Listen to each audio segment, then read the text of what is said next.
umalendawan wena ushima vinu yaukechan umbagamba yachan iwon wekila tomu malenga umalendawan wena ushima ivi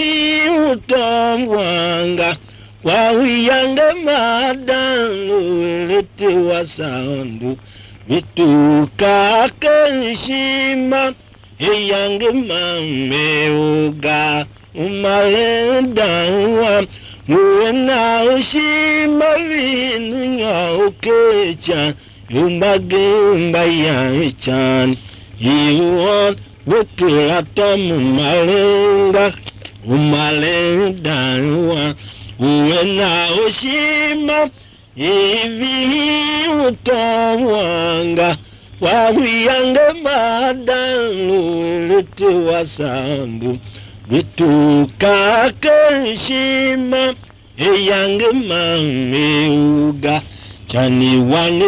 hija yangu ngoe bagene wijile waiyane ngwayama adunguga kiumare pangoma inyo mawano bagene banengwa chiviga inja chaine ngwa unewa wishan talabushima chani wane hija ya mungwae bagene wijile waiyane ngwayaman adunguga chiumare pangoma inyo mawano bagene banengwa chiviga inja chaine ngwa unewa wishan talabushima shiogene yawakazi ndangwa hempi uvekohovera meyo nyama za kumaisha ishendiyo wasunduva umbapine ngwa uwayongungwakpa eshiene dawa guwekela so chimbaga esango na muke kapi udamba uwano zinda elija ikono kitomone hiogene yawakazi ndangwa hempi uvekohovera meyo nyama za kumaisha ishendiyo wasunduva umbapine engwa uwayongungwakpa eshiene dawa uwekela so chimbaga esangwa na muke kapi udamba uwano zinda elisha ikono kitomone yumbage mavenyega diga palo nayoveka chanike ngadi yesu nyaoke chankuaku udamba uwano nate yesu nyaoke ku yumbage mavenyega diga palo nayoveka chanike ngadi yesu nyaoke chankuaku udamba uwano nate yesu nyaoke ku wano kape yange madanu nate vashatela ku ajeniuya sedia ina sehana wano luna elikule tomko vipa yange wepekusha kune wano aye himbeto kankule nala wano kape yange madanu nate vashatela ku ajeniuya sedia ina sehana wanoluna elikule tonko vipa yange wepekusha kune wano aye embetoka nkule nala baono na yane usan seulitanen chani seyano ikumasha zege chani yando ayana wesulaga batu washima wesi vishi anese chese shaoye baondo na yane usan seulitane chani seyano ikumasha zege chani yando ayana wesulaga batu washima wesi vishi anese chese shaoye Pilondo kwa vesike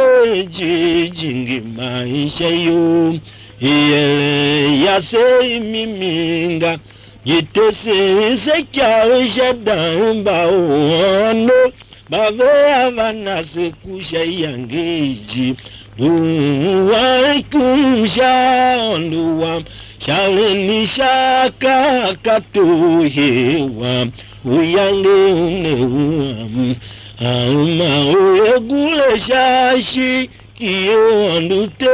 Asan shachu Wawaluna na chala Tilo andu Kwa vesike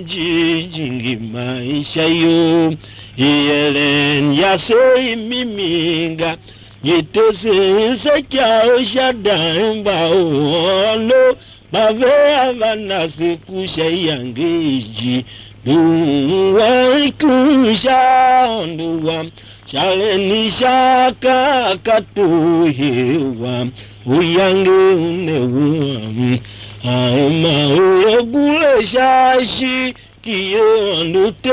asan shachi Wawaluna na chala Bibilu pasise Kai yange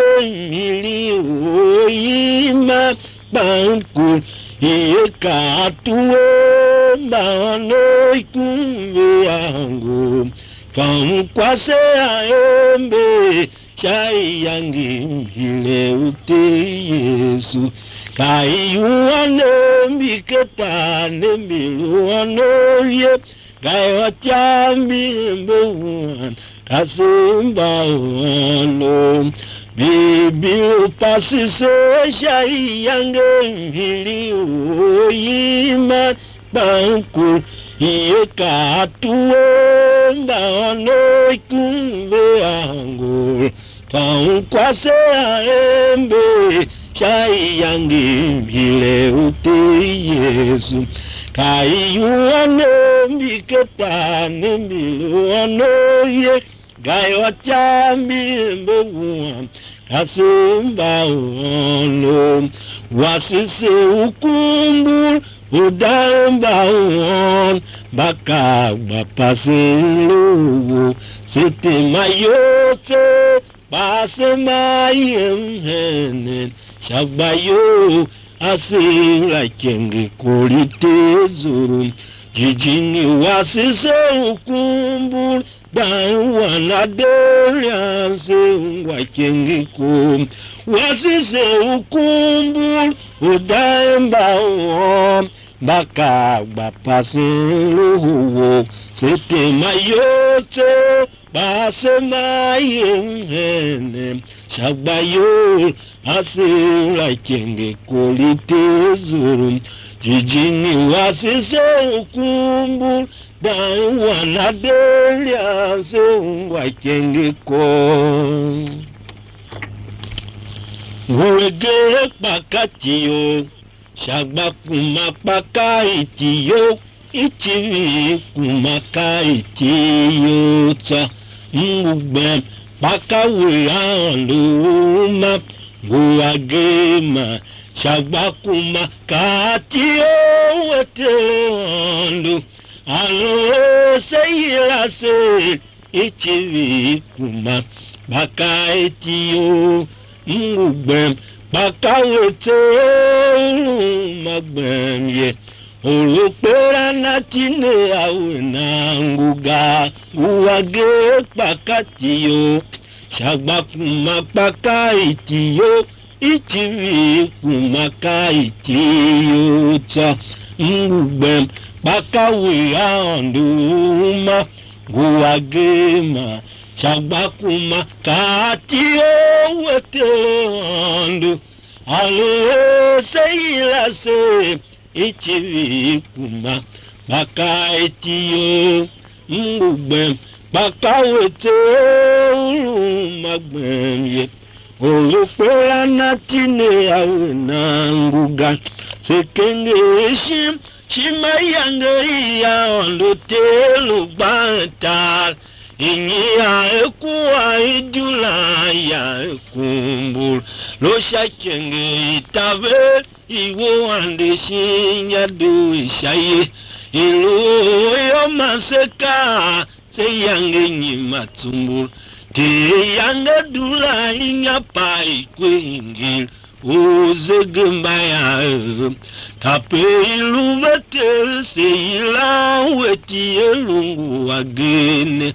sekengeshin shimayanga iya ondo telu banta Inya kuwa idula ya kumbul Lusha kenge tabe Iwo ande shinya du ishaye Ilu yo maseka Seyange nyima tumbul Te yanga dula inya pai kwehingil Uzege mbaya Kape ilu vatel seyila weti elungu agene Mkenge shin shimave mluwaluye Unan Nyimanyete ka uwege Galanana kendiwe Ulatekba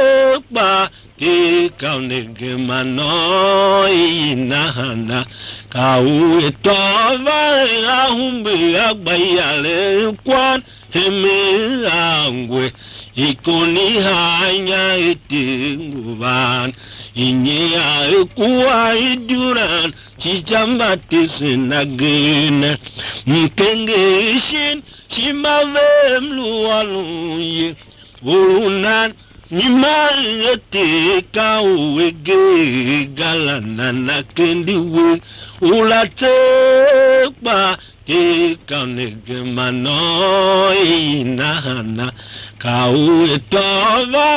ahumbe agbayale kwan heme angwe ikoni hanya etinguvan Inya ekuwa idula Chichambate senagena Teleondo chonyo nyite senageo Ukoso usungukiwe Kaelu shineta unge pa usulangu pilinga Uwe divyeta kwa umakpa Una uzungukenena Kaune wangi usuengeken Kohinga injae basuena suwewa Utondo vivayo yogbuka pakuma unavi uyoga Telewando chonyo nyitese nageo Ukoso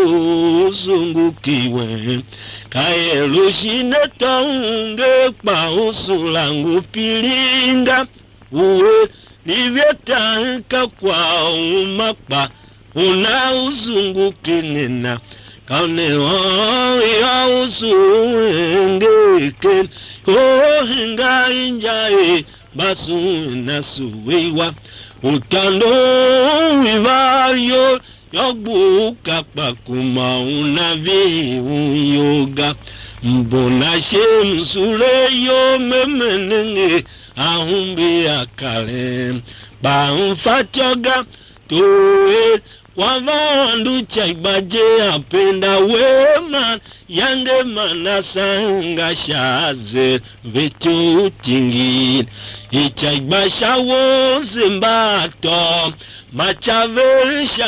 henya ingilaize Ave osu igbaga Kapetelo kunchi vijene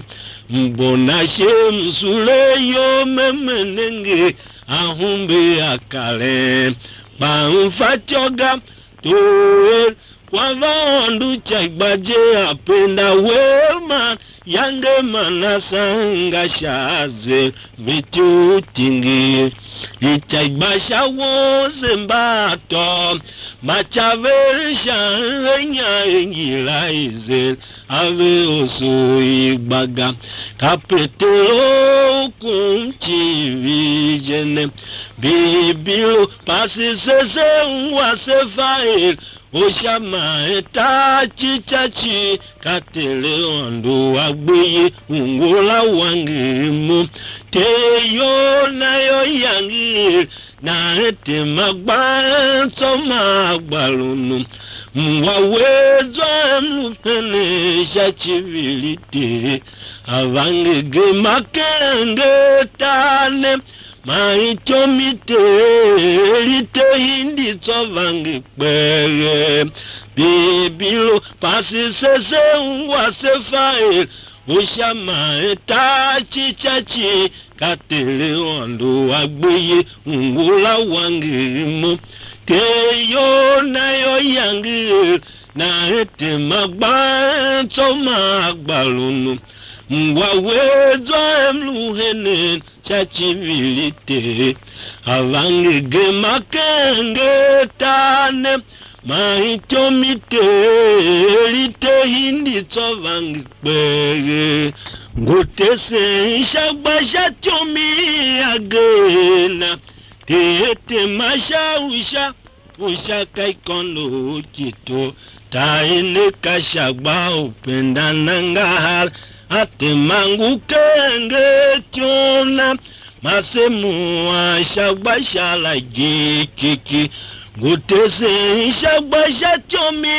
agena tete mashausha usha kaikono kito taine kashagba upenda nangal ate mangu kenge chona Masemuan Shabashala Jiki Andu Yeho Mimitele Uhemba Oludondo Kawi Anduma To Yeho Andu Otolo Kawi Uhembiye Andu Gene Unalo ya Umpaza Hekilita Apetaluki la tohileyem keme hepetela gbegala kakeve azagbata na keul venenge amhembanala aonde Yehowa mimitele uhemba oludondo kawiga onduma toyo Otolo kawe uhembiye aondu gene unalo ya umpaza hekilita apetaluki lato heleyem keme hepetela gbedala kakeve azagbata na keul menenge amembanala Mchio chiate kami ukwa vangela se umava sekene kwa efan Mchio chiate kami ukwa vangela se umashawom Tavaleno seke kwa vanu taro Mchio chiate kami ukwa vangela se umava sekene kwa efan Mchio chiate kami ukwa vangela Seu mashawon tavaleno seke kwa fanu tolo te kaigungu kwa fan atilengu genge ila baveluke nife ove baba hinajili kwa fanguyela baveso mfevane fafa te kaigungu ikwafan atilengu genge yila baveluke nife ove baba hinajili kwa fanguyela baveso mfevane fafa ilaluwe kwa efa unayina uyo na sohete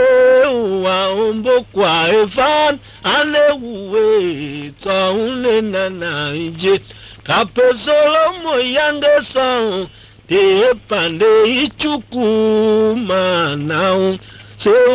umakatina hembesolomo kwa fana ilaluwe kwa efa unayina uyo na sohete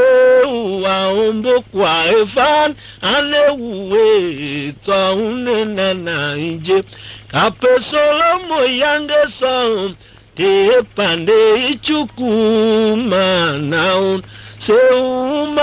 umakatina hembesolomo kwa fana bafane ona fetak dakbishive na kera fete gayo kanja eri togbu kautia ikume iwa gbokeri na o ihundu ya alunena kwa efane u fate ganime ba Ijipiti vehenda na te shanfe onu mbayuna tiwe kuma vega yoshite honve baelim gelem yahative mfe kuwabe Ijipiti mfe vela timchi bafane ona fetak dakbishive na kela fete gayo kanja eli togbu kautia ikume iwa gbokeri na o hundu yo alunena kwa efane ufate ganime ba Ijipiti vehenda na te shanfe onu mbayuna kuma vega yoshite honve baelim gelem yahative mfe kuwabe Ijipiti mfe vela timchi nemba neluwe kwa efa hetane nemba vale iwa uinjine tokposu vale na jiligi mamba vefe kwa ushininge shinde aka kwa ushitalenya ne azendisha kwa vaondo shisha wel uanene mfete mavingu shakenge tomwen nemba neluwe kwa efan hetane nemba vale iwa uinjine tokposu vale na jiligi mamba vefe kwa ushininge shinde akab kwa ushitalenya ne azendisha kwa vaondo shisha wel uanene mfete mavingu shakenge towe aluwa hungune nebe kwa efa nekela umbuwe kwa efa nembe kuwata velusha kevite onduga yone vaturu kape falo yangi ve azapinel ka ijena ilutele ishima vihitengo kwa efa Ijipiti shatara filika he undu sedele selu yalen iko wimfeke tawe Europaman siasi agwemne alo aungune nebe kwa efa nekela umbuel wavani wembeko ataha velusha kevite wandugayoni vaturu kape falo yangi ve azapine kanjena lutele ishima vihite ngoho waefan heni jipiti shatala filika he mundu sedelige seluyale iko wifekenta yerupaman shiasi agbene jijini utete sisete sefate gayo yangi sefaga seke teleondu waveli jipiti fagave gbede tolu hembana dudu kwa eva wasina pa sefa Yehova yo sekunde orogete we shashiga se yochi jijingi utete sisete sefate gayo yangi sefaga seke teleondu waveli jipiti fagave gbede tolu hembana dudu kwa efa wasina pa sefa Yehova yo sekunde orogete we shashiga se yochi tese aor fa kwa ekuan unana vasuta ene asima shadza yote gayo ange ukauta wasisimbakelen ocho do nanava kese ao fa kwa ekuan vesezuame kwa kuane udido kachi sholivine dido kachi mashieta mawan shakenge idon orunan ongucholo mbidodo yo zayulu shishi mangu ogbayo haje kese aul fa kwa ekuan unana vasuta ene asima shadza yote gayo ange kwa uta wasisimbakele ocho do nanava kese aul fa kwa ekuan vesezuame kwa kuani udido kachi sholivine ni dido kachi mashieta mawan shakenge idon orunan ongucholo mbidodo yo zayulu sheshi mangu ogbayo haje sinenge kwa kuan udodo ele olo ishima to helude yangilae nyongoi umbu yange maena wane heludi avinisho shashina edoto helude pine uwe wankanyi nawa ason chochi yohane izagwe yohane cho ivanambesho kaken shimave kwase uge kana nzaiva shaimbane ye kalanega shinenge kwa kuwan udodo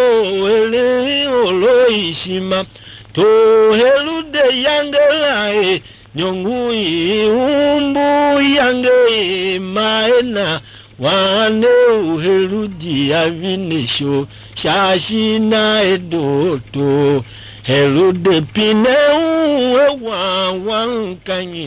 nawa asoncho uchi yohane izagwe yohane cho ivanambishol kaken shimave kwasi uge kana nzaiva shaimbane ye kalanega pejijingi ubolunzu uleto saulu weke hundu unevakandi yonengito jenana hingi oluhunde toika elike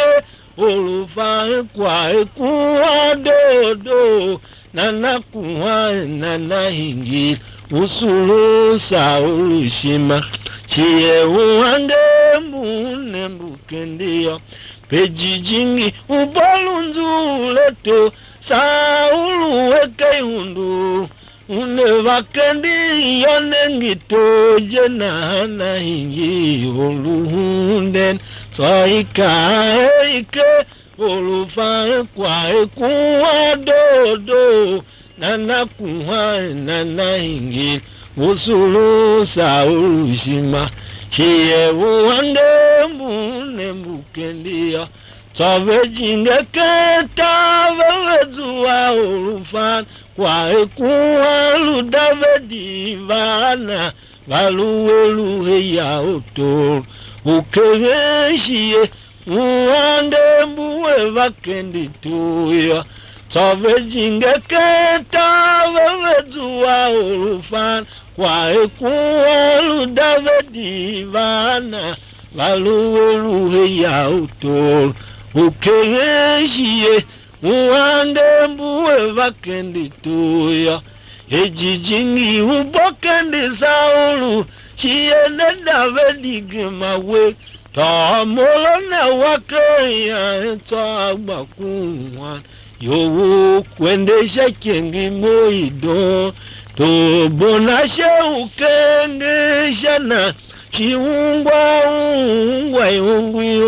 mato ungulunyam kwa kuwani udavedi udidonengi tochi ichisha uwangi ejijingi ubokendi saulu chiene davedi gemawe tamolone wakeya tabakungwa yowu kwendisha kengi moidon tubonashe ukendeshana chiungwa ungwi mato ungulunya kwa kuwani udavedi udidonengi tochi ichisha uwangi chitae bande umbuto chiumbanu mimi mbanu dojima zayolo tane chichamba kana tochane wagandi semashikeli nake olimoyi telilukene kao dodo yasejinge kunu ikpile oli hona veshawe kayelen yoayoli dola upeveta ene azimai chitae bange umbuto chiumbanu mimi mbanu dojima zayolu taene chichamba kana tochane wagandi sembashikeli nake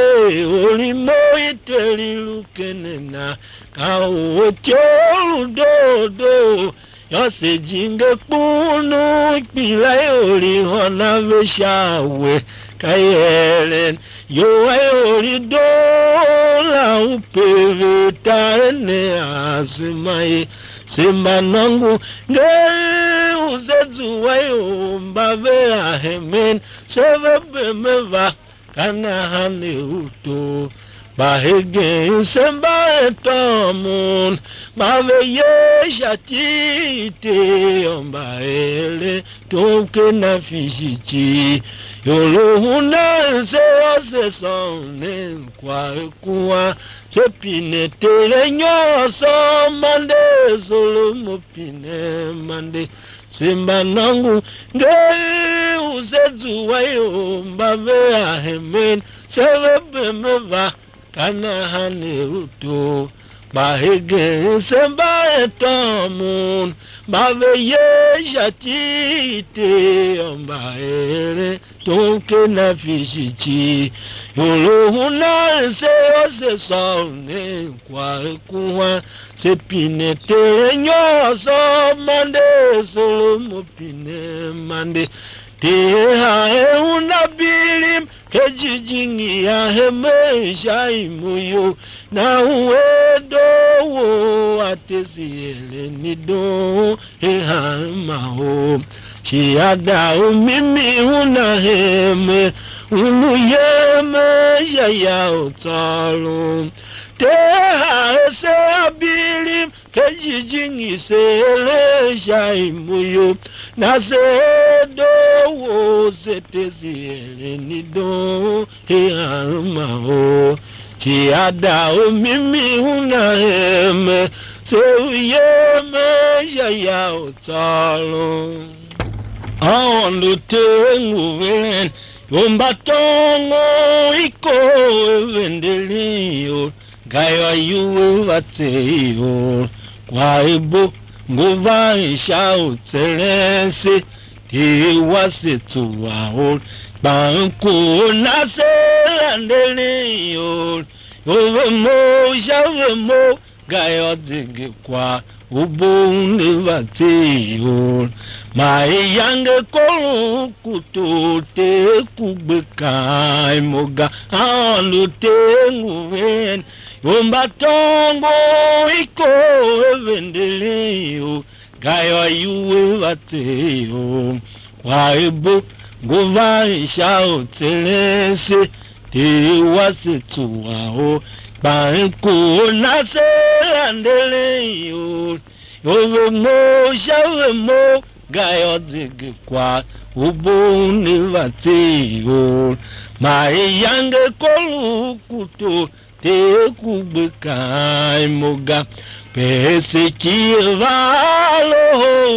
te hemba Israel tuka eveve ipankul Chama pave ma olukula pave ni na yange yuite ya vaiwa nana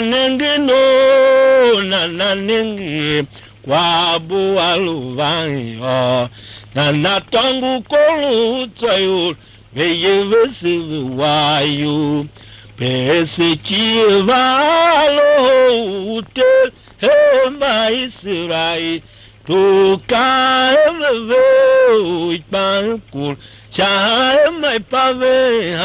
ma ulukuran pave ni na yange yuite avayo nana nengi kwa bualu vanyo nana tongu kolu tsayo veye vese wayo balue sake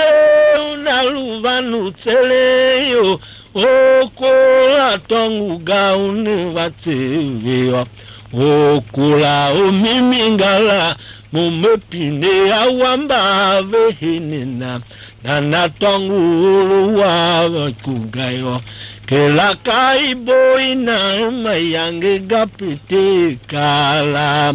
balue sake unaluvanu tseleyo oko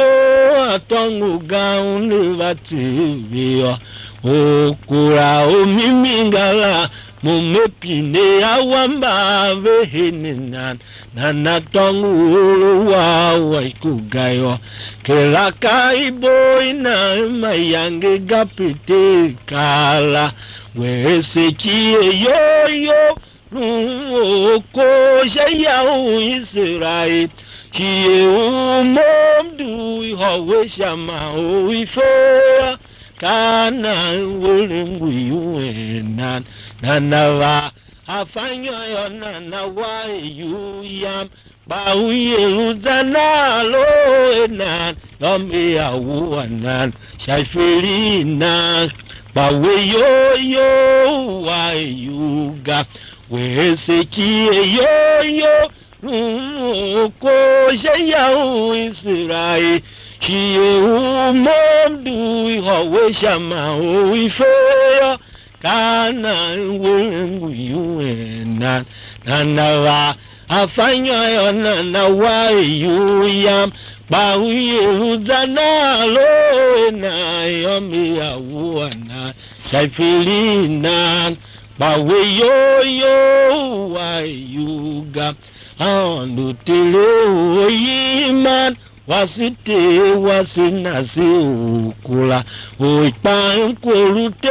jijingi ute iune kwafa tolu makende na vesha jiga eten adewacho nyaganengecha alupedi shankul oipan ko gbeya venga andu tele oyiman wasite wasinasi ukura oipan kolute jijingi ute iune kwafa tolu makende na vesha jiga eten adewacho nyaganengecha alupedi shankul oipan ko gbeya venga ese unu ele shaishi mayondo na o ivete se unu chiawe na o shimaiwan unhemeur inja shimai moselu heme ono maisilai chanyo mose yo yange kempa washima heme lugbanu yangi manga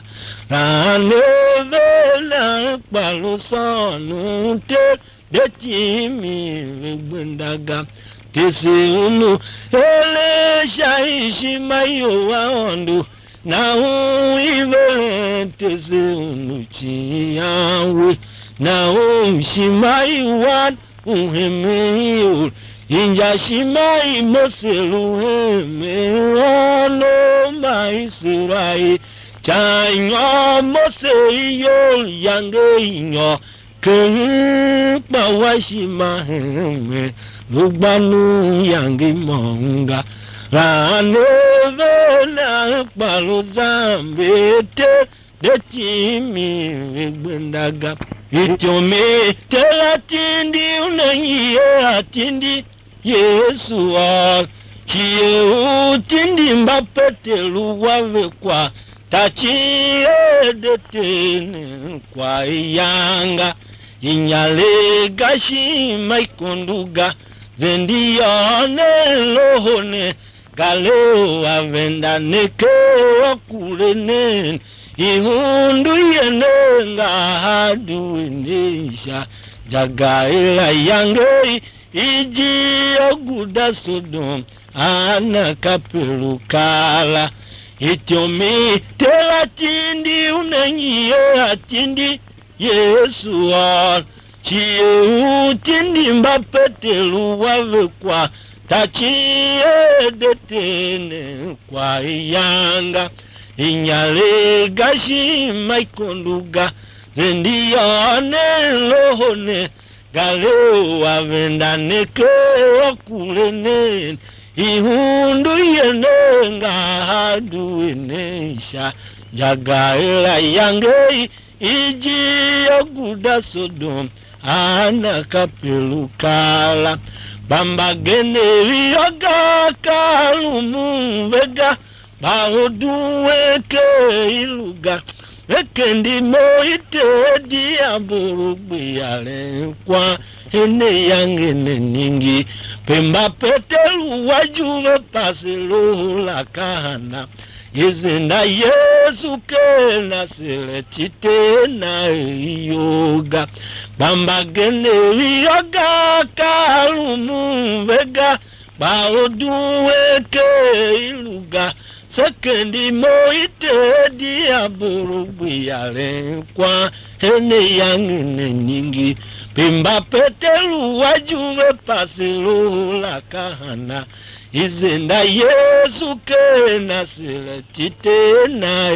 yoga badondo Simbadondo sekpa sekerato miramatese betile shato ukimose nenge kwa uveka kaimuite sevenda moveka teje sevenda ye badondo Semadondo sepa sekera tombe lambatese Betile shacho ukimose Nenge kwa uveka kaimuito Sevendai moveka teje sevendaye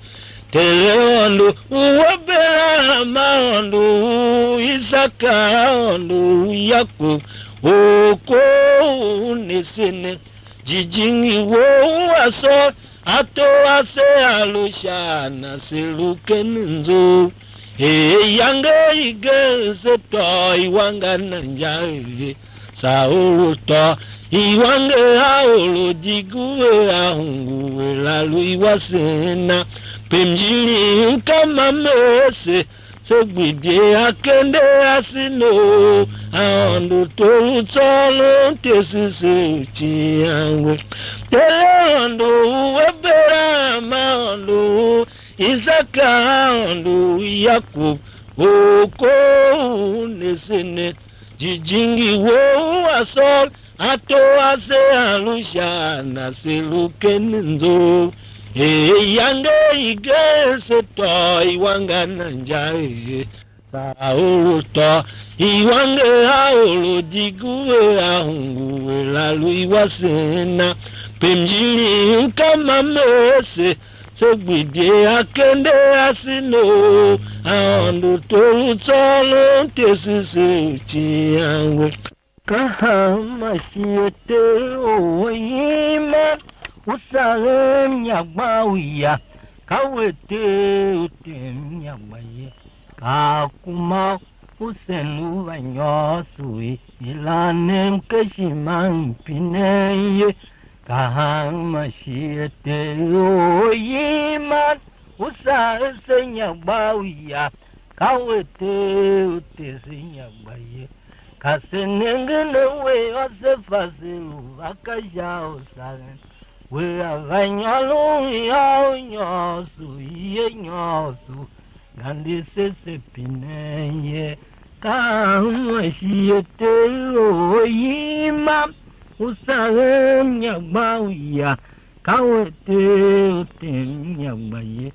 Kakuma usenu vanyosu Ilane mkeshima mpineye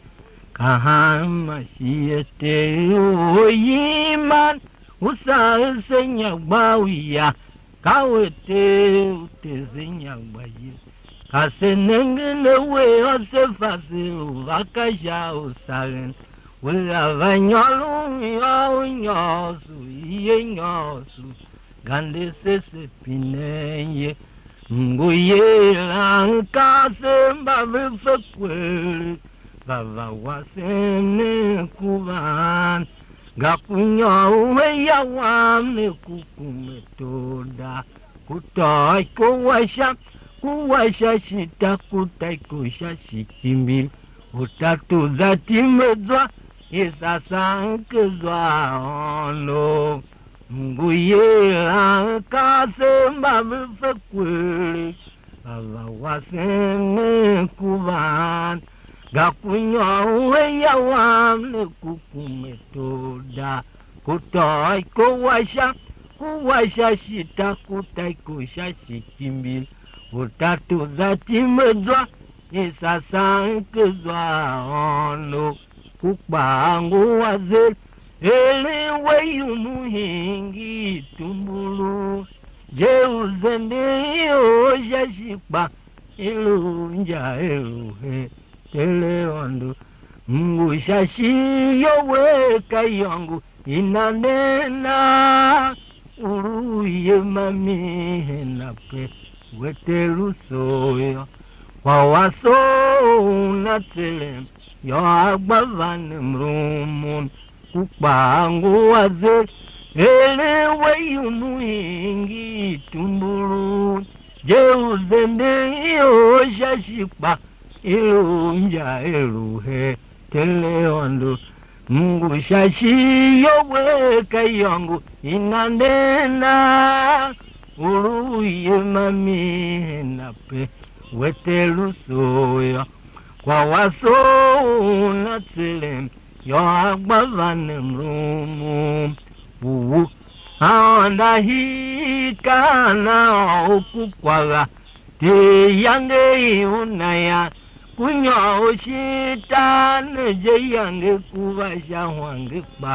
gayonenge adam tse mai fagande gande luhe kainulu tamen manu kwase wiyange dondu jakai kukal lo abelu kejimela kukau agadela lo lu shautan yange kuhi tongwe uye ana hikana okukwala te yange unayan kunyo shitane je yange kubasha wange pa gayonenge adam tse mai fagande gande luhe kainulu tamen manu kwase wiyange dondu jakai kuka lo abelu kejimela kuka agadela lo lu shautan yange kuhi tongwe uye sayange ada manifakuto veshala jeta changu chou kamimilimkaye kajbili tsayo vesusha achauwe kamba malenye mewaune yokuseila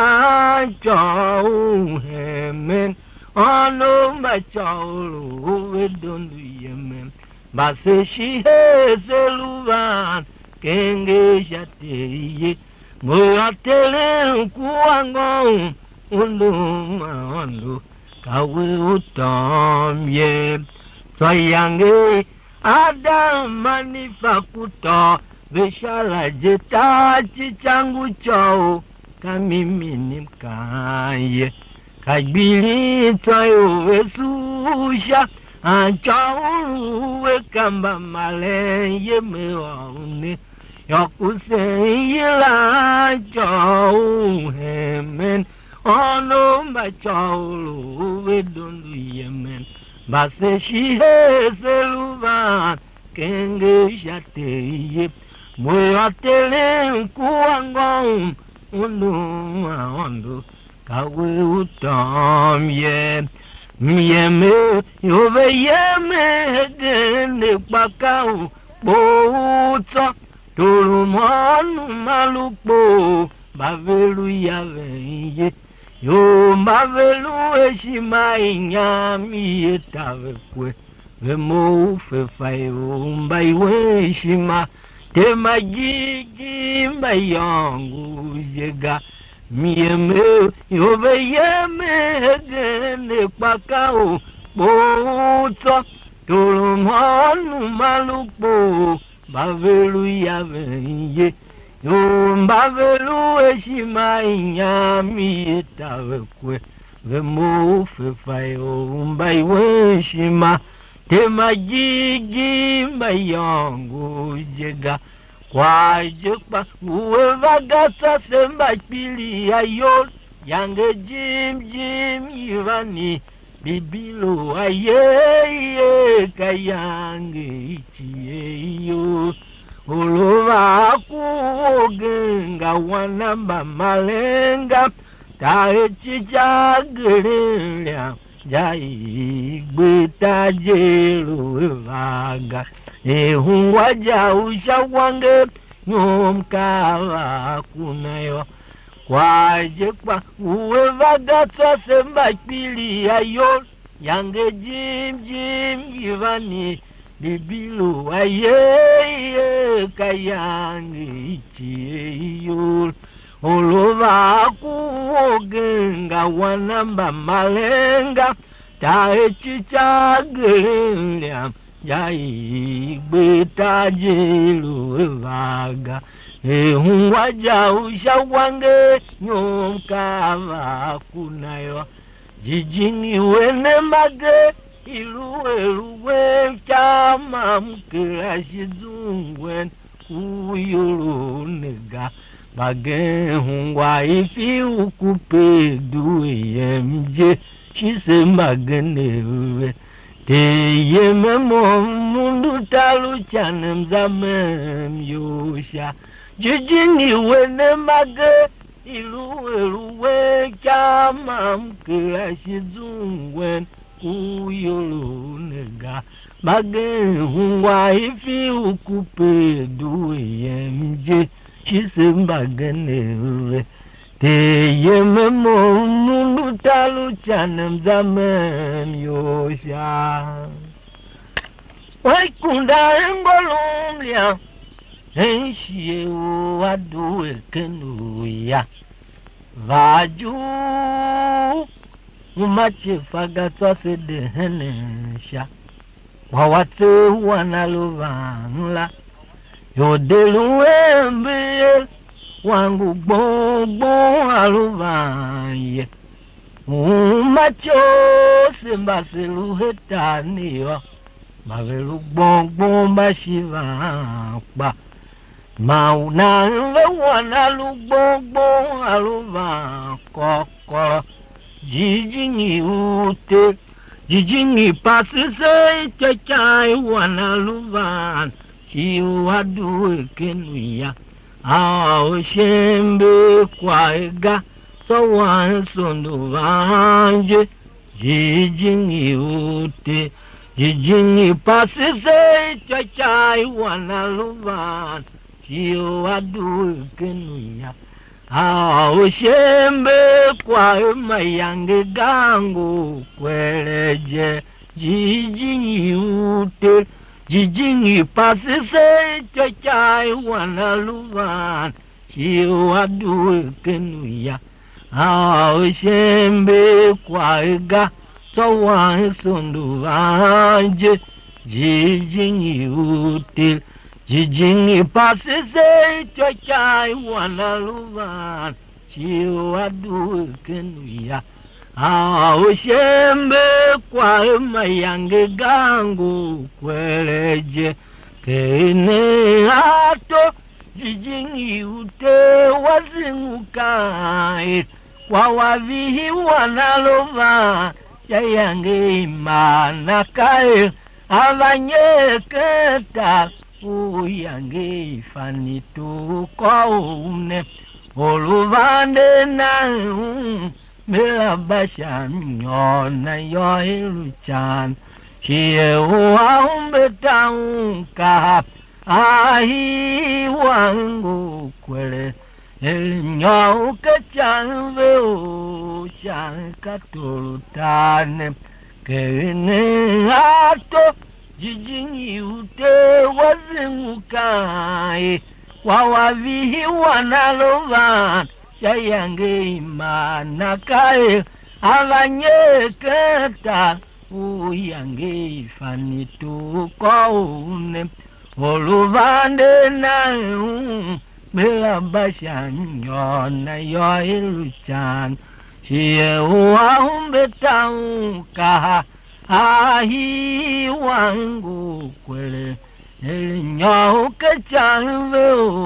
uchan katulutane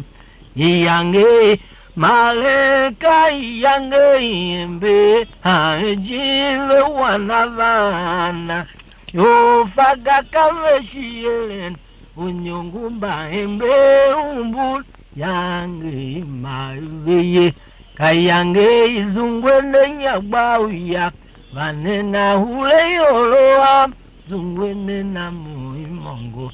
Udau embe yange mola Yange maleka yange embe Hajive wanavana Yofaga kaveshielen Unyongumba embe umbul Yange imaveye Kayange izungwene nyabauya Vanena hule yoloa Zungwene na muimongo Udau embe ya ola Olodue shininyada unkua Ifamane dumane nenge ichani seluyan Kamsume wene fanikeze yo haima ojita zayuna umayo gbingbe olodun shiniya dankwa ifamane dumane nenge ichani seluyan kantumewene fanikeze yo haima ojita zayuna umayo gbingbe yumbagemba yanchan shakivimberamba orunaji bakai bovega okegatongwan shavega veyanta kwa kure yumbagene yave kena yuwave oyachanga vanyor bijeve yaishal Bawange bayanchan bawane umbelayana tanen chayina veketanen yumbagem bayanchan shakivimberamba orunaji bakai bovega okegatongwan shavega veyanta kwa kure yumbagene yave kena yuwave oyachanga vanyor bijeve yaishal bawange bayanchan bawane umbelayana tanen chamyina veketanen kahamashiyejim betezedezenen nyabau yashachi ukujimi ashekiranga umaselyanga ondutol uho kwakungu sega kahamashiyejim betezedezenen nyabau yashachi ukujimi ashekiranga umaselyanga ondutol uho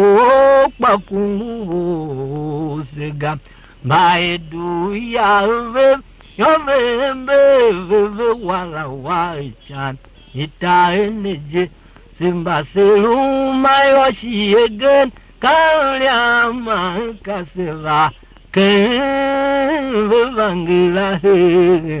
seye chimaivihin inayumbagene ubange gapavinyokenku Maedu yave Yomembe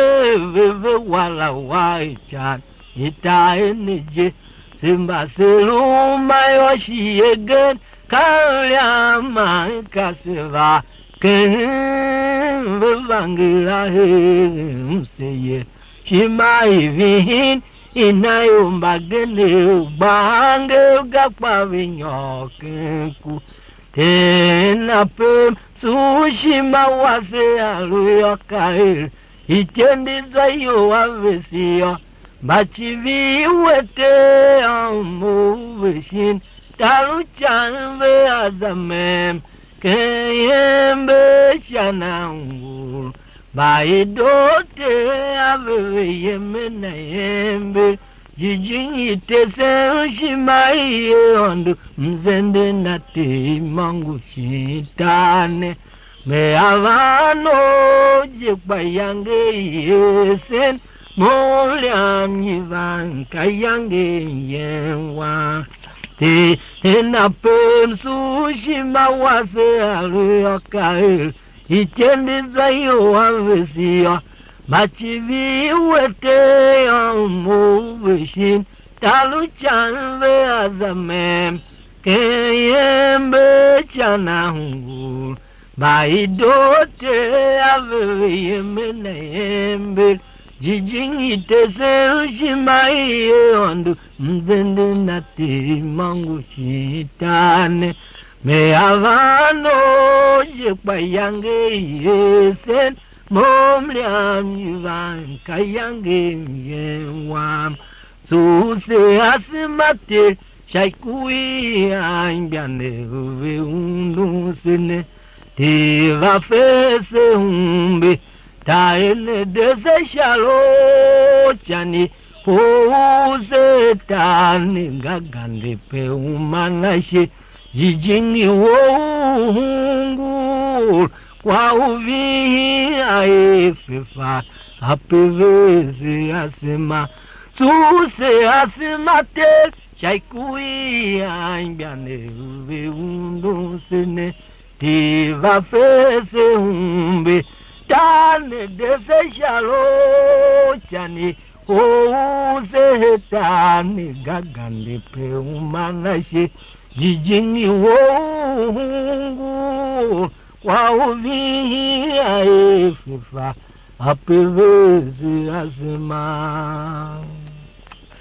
vayangbe yange wanku wala kashiela mehuaimo vayamka kuwe kumbu moye vayangbe yange wanku wala mekwa obenda uyemene kashiela mehuana yasu vayangbe yange wanku wala kashiela mehuaimo vayamka kuwe kumbu moye vayangbe yange wanku wala mekwa obenda uyemene kashiela mehuana yasu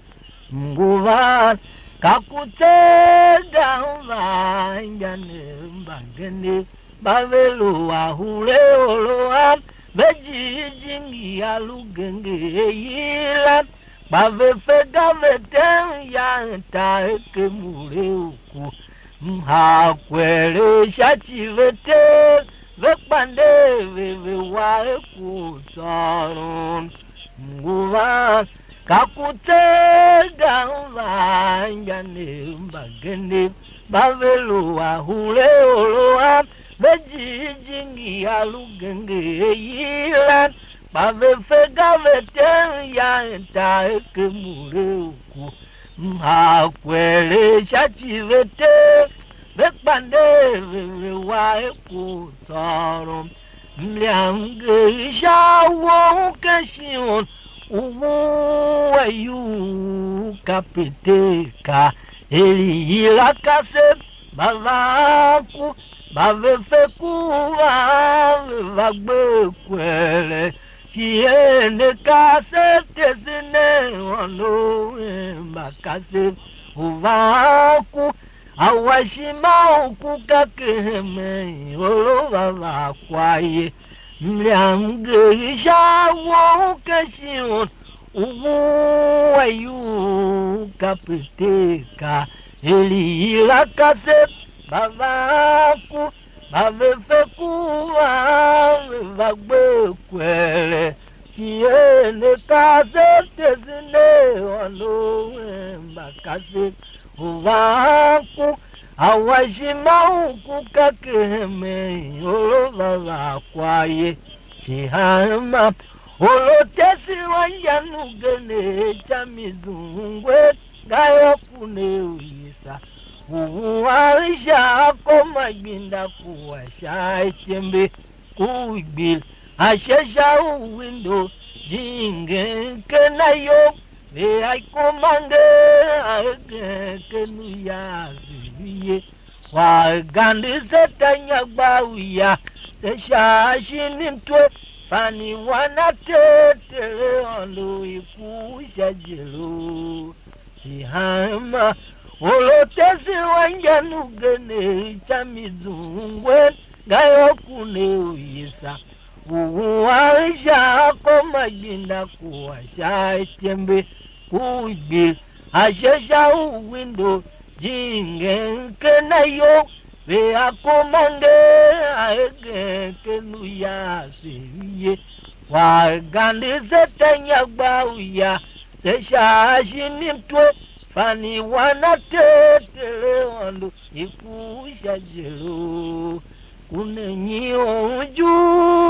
tewase uta ushimashima wase masevan gedeka